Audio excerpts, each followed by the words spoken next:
أعوذ بالله من الشيطان الرجيم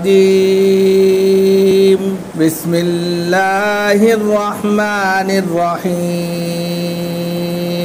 عما تساءلون عن النبأ العظيم الذي هم فيه مختلفون كلا سيعلمون ثم كلا سيعلمون ألم نجعل الأرض مهادا والجبال أوتادا وخلقناكم أزواجا وجعلنا نومكم سباتا وجعلنا الليل لباسا وجعلنا النهار معاشا وبنينا فوقكم سبعا شدادا وجعلنا سراجا وهاجا وأنزلنا من المعصرات ماء ثجاجا لنخرج به حبا ونباتا وجنات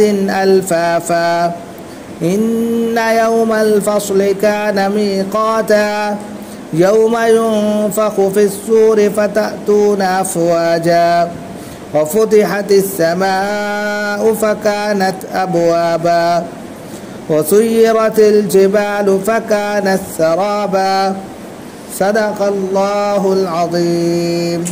محترم بزرگوں اور دوستوں، دینی اور ایمانی بھائیوں، اللہ رب العزت کا شکر ہے، اس کا کرم ہے کہ اس نے ہمیں عشاء کے ساتھ ساتھ درس قرآن میں بیٹھنے کی توفیق عطا فرمائی۔ حضرات، آج درس قرآن میں سورۃ النبأ مکیہ کی تلاوت کی گئی ہے۔ سب سے پہلے اس کا ترجمہ آپ کی خدمت میں پیش کیا جاتا ہے اور پھر اس کی تفسیر بیان کی جائے گی۔ عما یتساءلون، یہ کس چیز کے بارے میں آپس میں ایک دوسرے سے سوال کر رہے ہیں؟ عن النبأ العظیم، بہت بڑی چیز کے بارے میں، بہت بڑی خبر کے بارے میں یہ آپس میں سوال جواب کر رہے ہیں۔ الذی ہم فیہ مختلفون، جس کے بارے میں خود ان میں آپس میں اختلاف ہو گیا ہے۔ کلا سیعلمون، یقیناً ان قریب یہ لوگ جان لیں گے۔ ثم کلا سیعلمون، پھر یقین بالیقین یہ ان قریب اس کو اچھے سے معلوم کر لیں گے۔ الم نجعل الارض مہادا، کیا ہم نے زمین کو فرش نہیں بنا دیا، مسطح نہیں بنا دیا؟ والجبال اوتادا، اور پہاڑوں کو میخے والا، کیل والا نہیں بنا دیا؟ وخلقناکم ازواجا، اور ہم نے تم کو جوڑوں میں پیدا کیا، دو جوڑوں میں، مرد عورت میں پیدا کیا، ہر چیز کے جوڑے میں پیدا کیا، نر اور مادہ میں، خوبصورت بدصورت میں، شکل و صورت کے اعتبار سے اچھے اور برے میں، سب اس کے اندر ازواجہ میں ہیں۔ وَجَعَلْنَاكُمْ نَوْمَكُمْ سُبَاتًا، اور ہم نے تمہاری نیند کو آرام کا ذریعہ بنا دیا۔ وَجَعَلْنَا اللَّيْلَ لِبَاسًا، اور ہم نے رات کو پردہ بنا دیا، لباس بنا دیا۔ وَجَعَلْنَا النَّهَارَ مَعَاشًا، اور ہم نے دن کو معاش کے لیے تمہارے لیے بنا دیا، جستجو کے لیے، تگ و دو کے لیے دن کو بنا دیا۔ وَبَنَيْنَا فَوْقَكُمْ سَبْعًا شِدَادًا، اور ہم نے تمہارے اوپر مضبوط 7 آسمان بنا دے، ہم نے تمہارے اوپر مضبوط 7 آسمان بنائے۔ وَجَعَلْنَا سِرَاجًا وَهَاجًا، اور ہم نے ایک چمکتا دمکتا روشن سورج بنایا۔ وَأَنزَلْنَا مِنَ الْمُعْصِرَاتِ مَاءً ثَجَّاجًا، ہم نے بدلیوں سے بکثرت بہتا ہوا پانی کو برسایا۔ لِنُخْرِجَ بِهِ حَبًّا وَنَبَاتًا، تاکہ اس کے ذریعے اناج یعنی غلہ اور سبزہ اگائیں۔ وَجَنَّاتٍ أَلْفَافًا، اور گھنے باغات اگائیں۔ إِنَّ يَوْمَ الْفَصْلِ كَانَ مِيقَاتًا، اور یہ فیصلے کا دن بلا شبہ جو ہے مقررہ وقت ہے۔ یوم ينفخ في الصور فتأتون افواجا، اس دن جب کہ سور پھونک دیا جائے گا تو تم سب کے سب فوج در فوج اٹھ کر چلے آؤ گے۔ وفتحت السماء فکانت ابوابا، اور آسمان کھول دیے جائیں گے تو پھر وہاں دروازے ہی دروازے ہو جائیں گے۔ وسیرت الجبال فکانت سرابا، اور پہاڑ چلائے جائیں گے گویا کہ وہ سراب ہیں۔ یہ 20 آیتیں آپ کے سامنے پیش کی گئی ہیں اور اس کا ترجمہ ہے۔ سب سے پہلے سورت کے تعلق سے جو معلومات ہیں اس کو آپ کے ذہن میں آ جانا چاہیے کہ یہ سورت جو ہے سورۃ النبا ہے۔ نبا، اسی سورت کے اندر دوسری آیت کے اندر ایک لفظ آیا ہے عن النبأ العظیم، اسی کی طرف منسوب کرتے ہوئے سورت کا نام سورۃ النبا رکھا گیا ہے۔ نبا کے جو معنی آتے ہیں وہ خبر کے آتے ہیں۔ نبا کہتے ہیں خبر کو، نیوز کو، بات کو، اہم بات کو خبر کہتے، جو خبر ہوتی ہے اسی کا نام نبا ہے۔ اس سورت کے اندر قیامت کے بارے میں باتیں ہیں، خبر ہے، اس لیے اس کا نام سورۃ النبا رکھا گیا ہے، جیسا کہ آگے آ رہا ہے۔ اس سورت کو سورۃ النبا مکیہ کہتے ہیں، یعنی کہ سورت تمام لوگوں کے درمیان مکی سورت ہے۔ یہ سورت 40 آیتوں پر مشتمل ہے۔ اس سورت کے اندر 2 رکوع ہیں۔ یہ سورت ترتیب نزولی کے اعتبار سے 80 نمبر پر ہے اور ترتیب قرآنی کے اعتبار سے 78ویں نمبر پر ہے، 78 نمبر پر ہے۔ اس سورت کے اندر کل آیات 40 ہیں اور اس سورت کے اندر کل الفاظ 174 ہیں، اور اس سورت کے اندر کل حروف جو ہیں، الگ الگ حروف جو بنتے ہیں وہ 796 ہیں، 796 796 ہیں۔ اس طرح اس صورت کا تعارف ہے۔ یہ صورت دراصل قیامت کے منظر کو پیش کرتی ہے۔ قیامت کا جو بھیانک منظر ہے جس کا کفار مکہ انکار کرتے تھے، اس کا بہترین منظر کشی کرنے کے لیے یہ صورت کافی ہے، نمبر 1۔ دوسرے، اس صورت کے اندر اچھے اور برے، یعنی کہ جو اچھے لوگ ہوں گے ان کے مقام و مرتبے کو بھی اس صورت کے اندر بتایا گیا ہے، اور جو برے لوگ ہوں گے، گنہگار ہوں گے، تو ان کو کیا سزائیں دی جائیں گی، اس کے بارے میں بھی اس صورت کے اندر بخوبی بیان ملتا ہے۔ صورت کا جو موضوع شروع ہو رہا ہے، دراصل کفار مکہ قیامت کا انکار کرتے تھے، توحید کا انکار کرتے تھے، قرآن کا انکار کرتے تھے۔ یہیں سے بات کو اللہ رب العزت نے خود سوال پیدا کرتے ہوئے اور بعد میں پھر جواب دیتے ہوئے ان کی پوری کنڈیشن کو یہاں پیش کیا ہے۔ کفار مکہ جناب محمد رسول اللہ صلی اللہ علیہ وسلم کی رسالت کا انکار کرتے تھے، آپ صلی اللہ علیہ وسلم کی لائی ہوئی شریعت یعنی توحید کا انکار کرتے تھے، اور آپ صلی اللہ علیہ وسلم جو یہ کہتے تھے کہ انسان ایک مدت کے بعد اس دنیا سے چلا جائے گا، مر جائے گا، تو پھر دوبارہ اٹھایا جائے گا، والبعث بعد الموت، یعنی کہ مرنے کے بعد جی اٹھنے پر ایمان لانے کی جو آپ نے تعریف ان کے سامنے پیش کی تھی اس کا بھی وہ انکار کرتے تھے۔ اسی چیز کا بیان یہیں سے شروع ہوتا ہے، اور وہ آپس میں خود الجھے ہوئے تھے جس کے بارے میں وہ سوال کر رہے تھے۔ اسی لیے یہاں پر سب سے پہلے جو کہا گیا عما یتساءلون، کس چیز کے بارے میں یہ آپس میں سوال جواب کر رہے ہیں، یعنی کہ وہ آپس میں ایک دوسرے سے سوال جواب کر رہے تھے، پوچھ رہے تھے، دریافت کر رہے تھے۔ کون سی چیز تھی وہ بتا دی، عن النبأ العظیم، ایک بہت ہی بڑی خبر، بہت ہی اہم بات کے سلسلے میں یا بات کے متعلق وہ ایک دوسرے سے سوال جواب کر رہے تھے۔ اب عن النبأ العظیم سے کیا مراد ہے؟ 2 چیزیں مراد لی گئی، قرآن، کہ وہ قرآن کے بارے میں گفتگو کر رہے تھے کہ قرآن جو ہے ایک من گھڑت کہانی ہے، شاعری کی کتاب ہے، کہانت کی کتابیں ہیں۔ جناب محمد رسول اللہ صلی اللہ علیہ وسلم کو انہوں نے کہا تھا انہوں نے کہا تھا کہ آپ کاہن ہیں، آپ شاعر ہیں۔ تو آپ صلی اللہ علیہ وسلم جو یعنی کہ پیغام لے کر آئے ہیں وہ بھی کہانت کی کتاب ہے، شاعری کی کتاب ہے، جادوگر کی کتاب ہے، یہ تک سب کہہ دیا تھا۔ تو اس بارے میں انہوں نے کہا عن النبأ العظیم، یعنی اس بارے میں وہ آپس میں سوال جواب کر رہے تھے کہ یہ جو کتاب ہے یہ دراصل اللہ کی کتاب نہیں ہے، بلکہ ایک جادوگر کی کتاب ہے، ایک شاعری کی کتاب ہے، ایک کہانت کی کتاب ہے، اور کچھ نہیں۔ لیکن آگے کہہ رہے الذی ھم فیہ مختلفون، اس میں بھی ان میں اختلاف تھا۔ اب اختلاف کیا تھا؟ کوئی اس کتاب کے بارے میں نبا، یعنی کہ جو وہ سوال جواب کر رہے تھے وہ کچھ کہہ رہے تھے کہ کتاب مراد ہے۔ مفسرین نے لکھا ہے کہ عن النبأ العظیم سے قیامت مراد ہے۔ خاص طور سے وہ قیامت کا انکار کرتے تھے اور وہ یہ کہتے تھے کہ ہم جب سڑ گل جائیں گے، مر جائیں گے، تو ہم کیسے اٹھیں گے؟ ایسا ہو ہی نہیں سکتا۔ ان کے نزدیک دوبارہ اٹھنے کا کوئی تصور ہی نہیں تھا۔ وہ یہ سوچتے تھے کہ دنیا ہی آخری ایک دنیا ہے، یہاں جتنا مزہ کر لو اس کے بعد کوئی کسی سے پوچھ گچھ نہیں ہوگی، اور اگر ہوگی بھی تو روح سے ہوگی، جسم سے نہیں ہوگی۔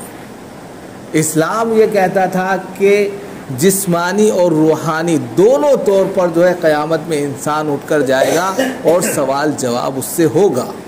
اسی کا وہ انکار کر رہے تھے۔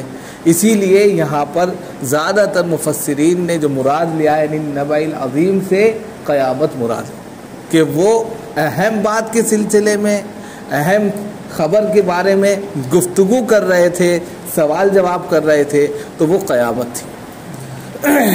اس سے مراد کچھ لوگوں نے، وہ بھی میں اقوال بتا دوں، کفار اور مسلمانوں کو لیا ہے۔ کچھ مفسرین نے کہا ہے کہ کفار یعنی النبأ العظیم سے جو مراد ہے کفار بھی ہیں اور مسلمان بھی ہیں، اس طور پر کہ کفار جب اس کے بارے میں سوال کرتے تھے تردد کا شکار ہو جاتے تھے، اور تردد کے شکار ہونے کی باعث ان کا ایمان اور گھٹ جاتا تھا، اور قیامت کا انکار کرتے ہوئے ہٹ دھرمی پر بڑھ جاتے تھے۔ اور مسلمانوں کے سامنے جب یہ بات پیش کی جاتی تھی تو ان کے ایمان میں اضافہ ہوتا تھا اور وہ مزید اللہ کی طرف چل کھڑے ہوتے تھے، تو یہ بھی مراد لیا گیا ہے۔ لیکن فی نفسی مفسرین کا جو آخری مفتابی قول کہہ سکتے ہیں وہ قیامت مراد ہے۔ اب اس قیامت کے سلسلے میں وہ الذی ھم فیہ مختلفون خود آپس میں اختلاف میں پڑے ہوئے تھے۔ اب آپس میں کیا اختلاف کر رہے تھے؟ یعنی کہ ان کے درمیان اختلاف کیا ہو گیا تھا؟ جیسے میں نے بتایا، ایک گروپ جو تھا وہ اس سے قرآن مراد لے رہا تھا، ایک گروپ اس سے جو ہے قیامت مراد لے رہا تھا، ایک گروپ اس سے جو ہے وہ توحید کا انکار کرنا مراد لے رہا تھا، ایک گروپ اس سے مسلمان ہونا اور ایک گروپ اس سے کافر ہونا مراد لے رہا تھا۔ تو اسی کو کہا کہ جس چیز کے بارے میں یہ سوال کر رہے ہیں وہ بات تو بڑی اہم ہے، بہت ہی کہہ سکتے ہیں کہ پختہ بات ہے اور عظیم الشان کہہ سکتے ہیں کہ وہ خبر ہے، لیکن خود آپس میں وہ باعث اختلاف ہو گئے، اختلاف کا باعث بن کے ایک دوسرے سے چیمی گویا کر رہے ہیں، لیکن فی نفسی ان کو صحیح معنی میں صحیح خبر پتہ ہی نہیں ہے کہ اصل کیا ہے۔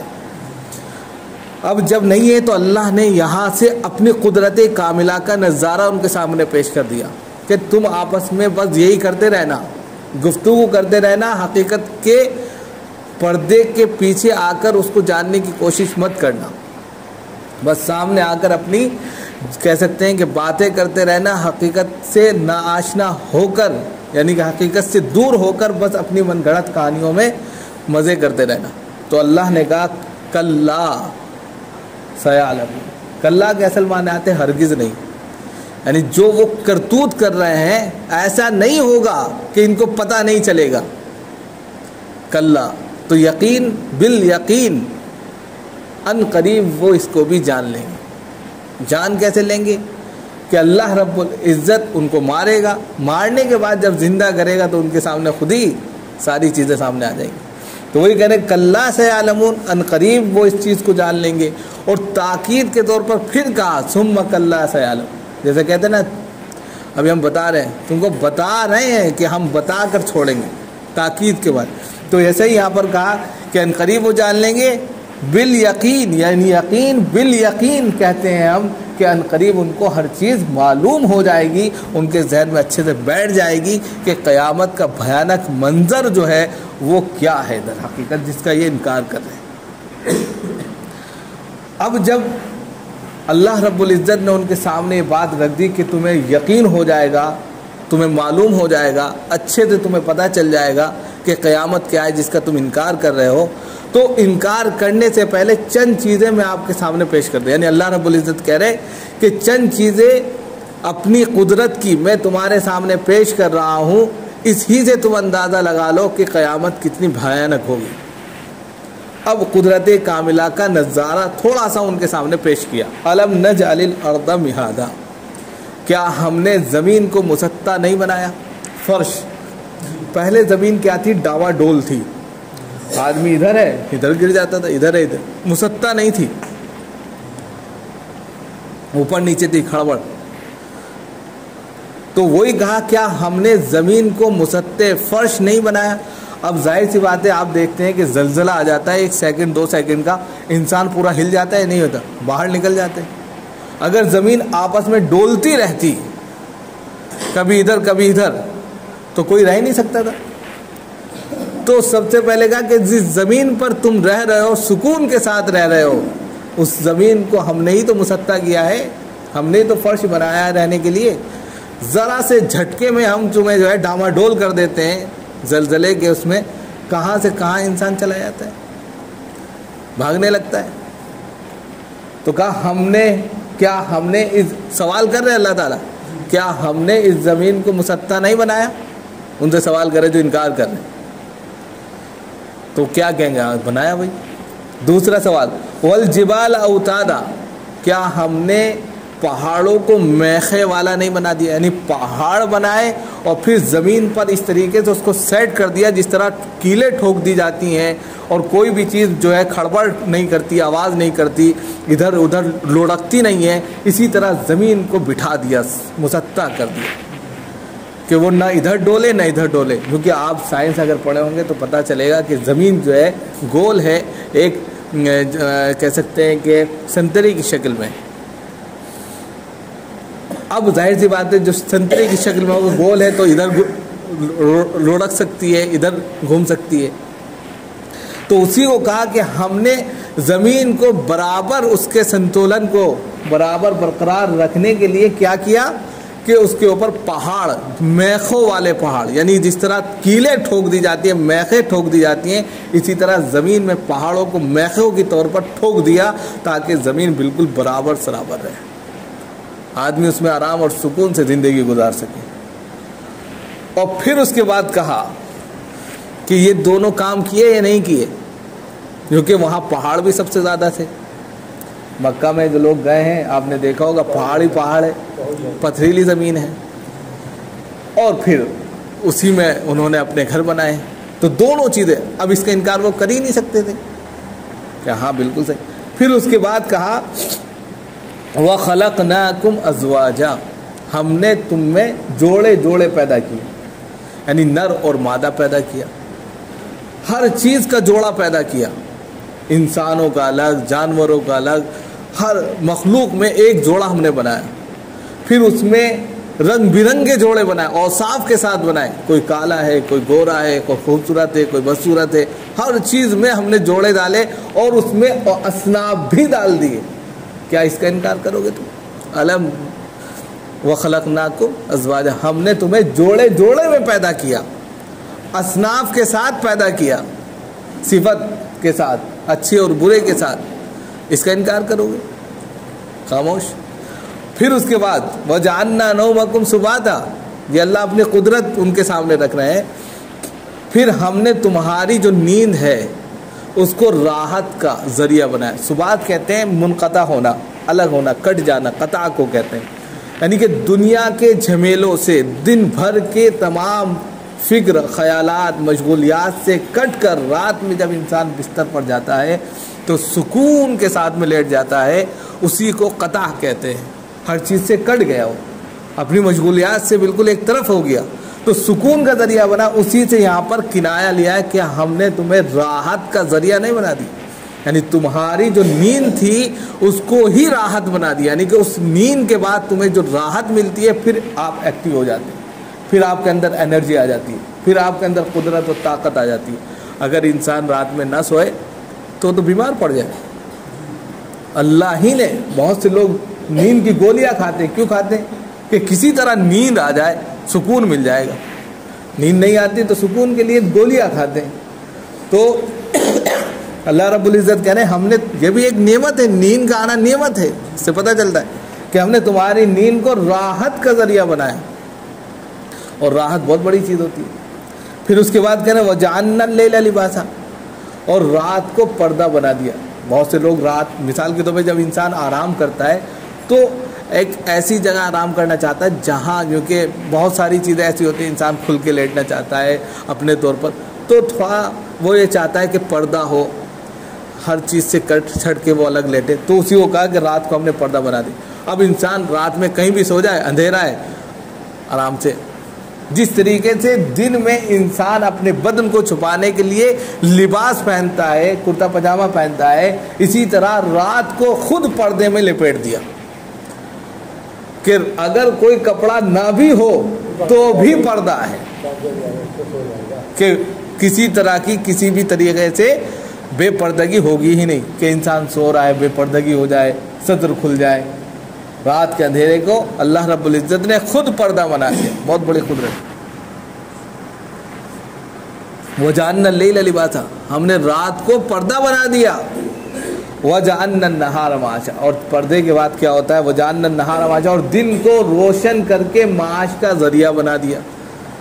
اگر دن بھی مثال کے طور پہ بارش ہوتی ہے یا ابر یا گھٹا چھا جاتی ہے، آپ دیکھتے ہیں سورج گرہن ہوتا ہے وغیرہ وغیرہ، تو انسان کے کام میں کتنا خلل پڑتا ہے۔ تو کہا کہ ہم نے دن کو روشن بنایا اور معاش کا ذریعہ بنا دیا، کہ دن بھر انسان جو ہے اس کی روشنی میں اپنے معاش کے لیے، اپنی زندگی کو اچھا کرنے کے لیے تگدو کرتا رہے۔ ہم نے تو بنایا، کھیتی باڑی کرنی ہے، آپ کو جو ہے باغات لگانے ہیں، پانی دینا ہے، سینچائی کرنی ہے، یا دکانیں چلانی، جو بھی ہے سب دن کے اندر کر دیا۔ یہ ساری چیزیں وہ ان کے سامنے تھیں، اسی چیز کو اللہ رب العزت ان کے سامنے پیش کر رہے ہیں۔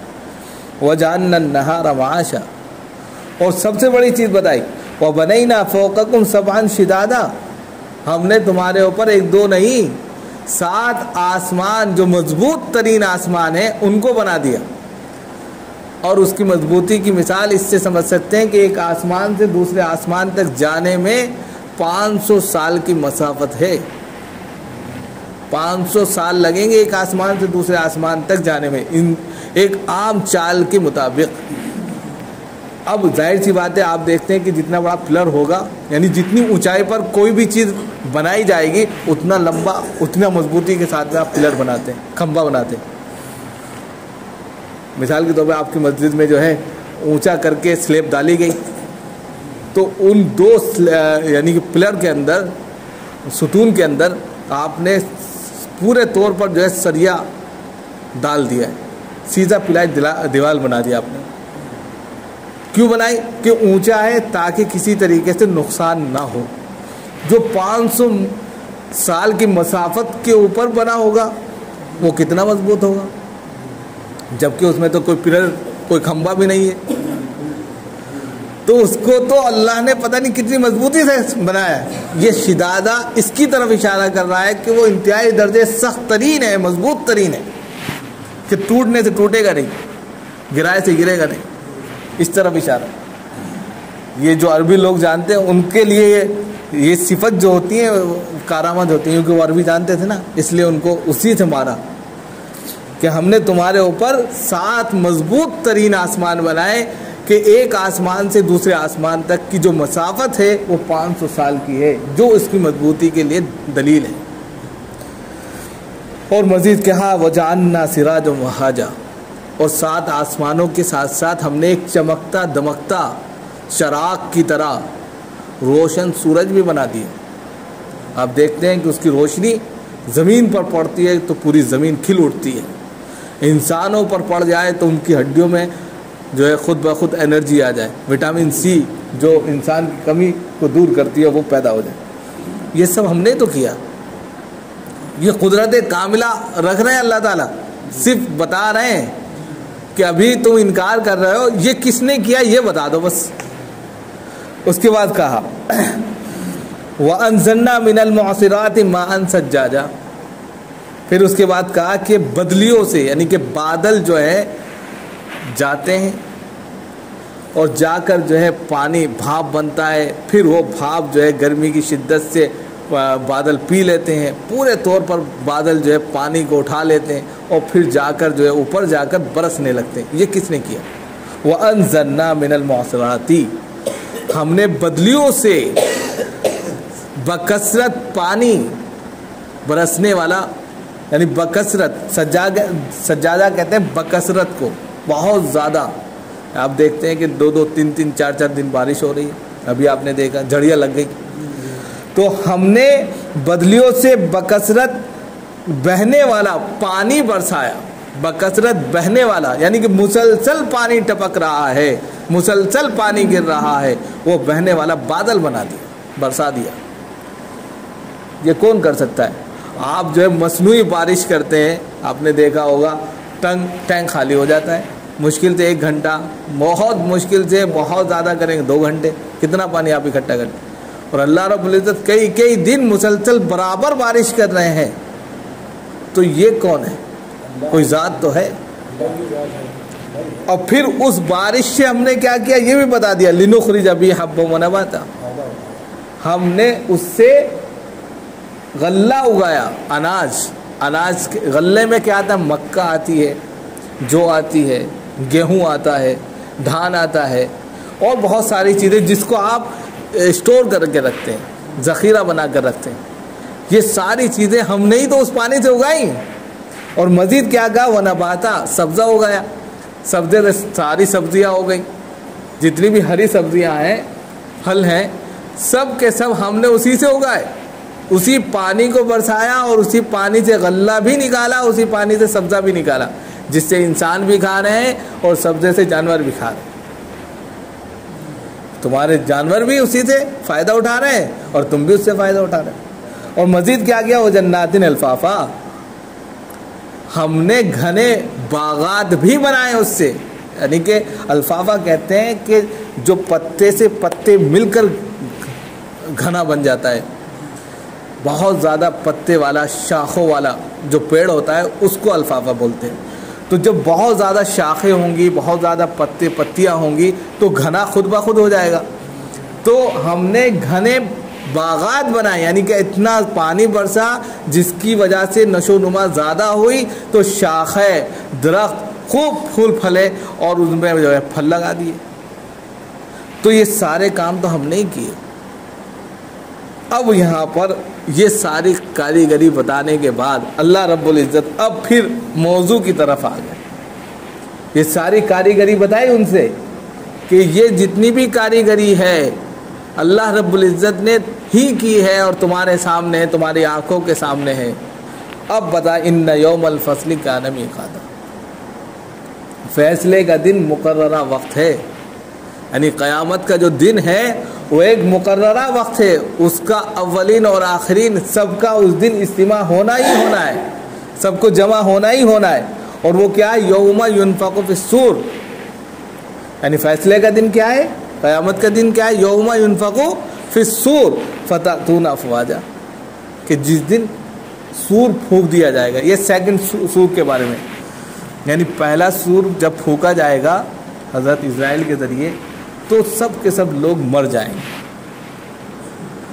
دوسرا سور جب پھونکا جائے گا سب کے سب لوگ زندہ ہو جائیں گے۔ تو یہ دوسرے سور کے بارے میں ہے کہ وہ کیا ہے کہ جس دن سور پھونک دیا جائے گا فتاتون افواجا، تو تم سب کے سب فوج در فوج چلے آؤ گے، اٹھ کر خود بخود بھاگے چلے آؤ گے۔ اور کہتے ہیں کہ اللہ رب العزت جو ہے صرف ریڑھ کی ہڈی، انسان کا پورا شریر جو ہے، پورا جسم جو ہے سڑ گل کے ختم ہو جاتا ہے، صرف ریڑھ کی ایک ہڈی بچتی ہے، اسی سے پھر انسانوں کو پیدا کر دے گا۔ ایک ایک قبر سے کہتے ہیں 70 لوگ، اس سے بھی زیادہ لوگ جو ہے نکلیں گے اور نکلے چلے آئیں گے، دوڑ لگے گی قیامت میں۔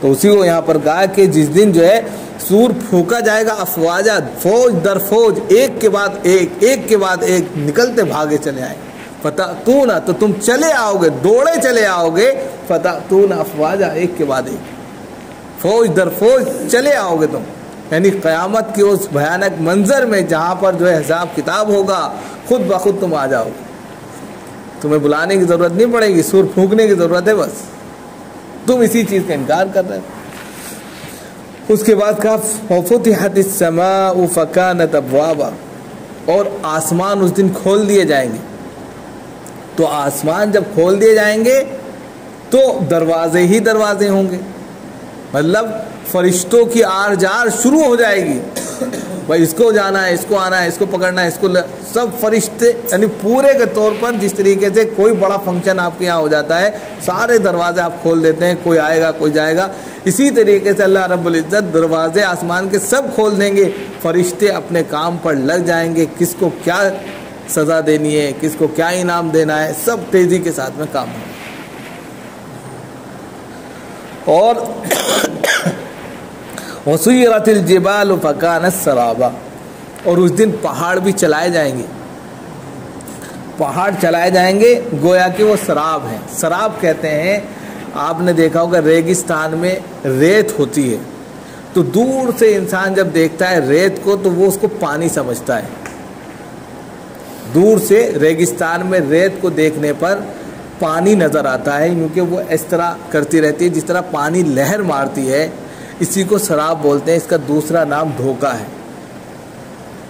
دھوکے کا مطلب یہ ہے کہ جس طرح انسان سراب یعنی ریت کو پانی سمجھ کر دھوکے میں آگے بڑھتا چلا جاتا ہے اور اپنے آپ کو موت کے منہ پر لا کر ڈال دیتا ہے، کیونکہ ریگستان میں انسان کو پانی تو ملتا نہیں ہے، وہ صرف پانی کی تلاش میں اور لہروں کے ذریعے دور سے دور نکل جاتا ہے اور اس طریقے سے اپنے آپ کو ختم کر لیتا ہے، گویا ایک دھوکے نے اس کو اور مار دیا۔ اسی طرح یہاں کہہ رہے ہیں کہ دور سے پہاڑ ایسے محسوس ہوں گے جیسے کہ چلائے جا رہے ہیں، جبکہ پہاڑ وہیں ساکت ہوں گے، لیکن انسان دھوکے میں آ جائے گا، یہ چل رہے ہیں، اور اسی دھوکے میں آ کر اپنی ساری عاقبت خراب کر لے گا۔ تو یہ 20 آیتیں آپ کے سامنے آج پیش کی گئی ہیں، اس کا آگے آخر میں خلاصہ ہوگا انشاءاللہ۔ تو یہ 20 آیتیں تھیں جس کے اندر اللہ رب العزت نے اپنے قدرت کاملہ کا بہترین نظارہ پیش کیا، تمام ان چیزوں کو پیش کیا جو انسان اپنی آنکھوں سے کھلی آنکھوں سے دیکھتا ہے، اس کے باوجود بھی اگر انسان اللہ کا، یوم آخرت کا، قیامت کا، توحید کا، رسول اکرم صلی اللہ علیہ وسلم کی لائی ہوئی شریعت کا انکار کرتا ہے تو پھر وہ اپنے لیے جہنم کھود رہا ہے۔ اس لیے قبل اس کے کہ وہ اپنی جہنم کھودے، اس کو چاہیے کہ وہ اللہ پر ایمان لاتے ہوئے، یوم آخرت پر ایمان لاتے ہوئے اپنی جنت کی فکر کرے اور نیک عمل میں لگ جائے۔ اس کا دوسرا پارٹ انشاءاللہ اگلے ہفتے پیش کیا جائے گا۔ سبحان اللہ۔